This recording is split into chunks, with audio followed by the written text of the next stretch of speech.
Hello, class.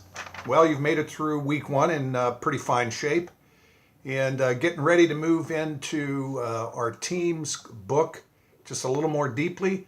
And actually, this week we get into a model. You're going to be introduced to the Tuckman model that is probably the most widely known theory or model for team development that I've ever seen, and it's probably the leading model worldwide. It's been around for a while now, 50 years, I guess, there, give or take. And you'll find that it really does a good job of describing the social aspects of team development. Your book does a good job talking about it, but I didn't see a picture of the model, which I have here. And I'm going to be posting this out on the site. So please make sure that you print that out before you press on with the two chapters of reading for this week. A couple housekeeping items.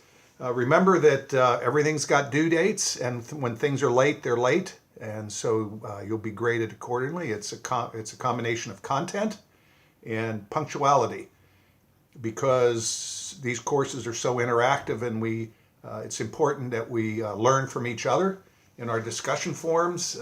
Being on time is critical to success for that forum. What else did I want to say? One of the things in looking at your first discussion about whether you prefer task or relationships, the class was surprisingly almost evenly split. A little more on the relations or social aspect side, but a large number of you are more task oriented. And guess what? To a lot of extent, that tends to be a personality trait.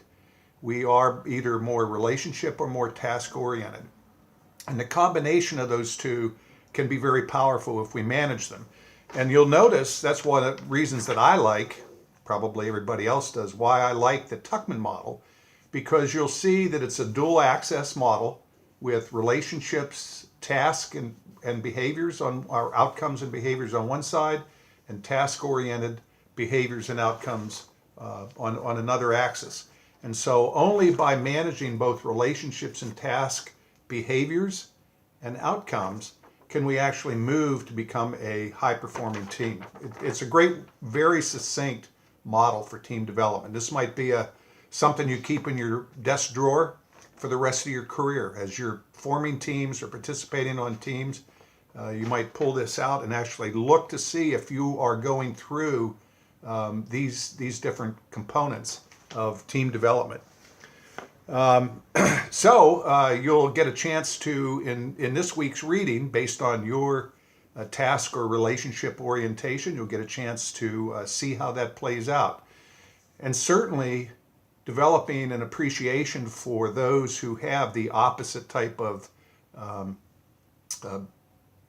personality, task or relationship, will be really important for us to be, especially as leaders, to be able to bring out the best of both our task and relationship oriented folks. So as you probably got a feel for in week one, again, we're a condensed 8-week course, so there's a lot of work to do. A decent amount of reading, 2 chapters at a time, but they are very rich. I'm really liking this book. I think I mentioned last week that this is the first that I've seen it, and I'm really liking what I'm reading. And of course, you've got some slides, so I would suggest again that you print out the PowerPoint slides. You might print them out 3 to a page or 6 to a page, and use those to take notes as you go through. I think it'll be a great way for you to concentrate what it is you're learning as you go through the readings. 2 very nice film clips about the Tuckman model, stages of team development.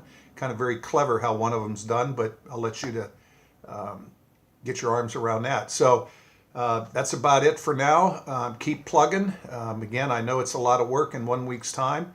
Having read your introductions, I know you guys are very busy. Some of you are just probably close to being overwhelmed, but do the best you can. Try to get, as you know, try to get a jump on the week.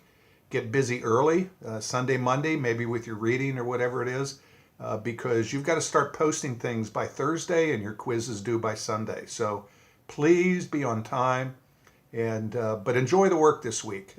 If you're really interested in team development, hopefully that's why you're taking the course, not just because it's a requirement or a handy elective.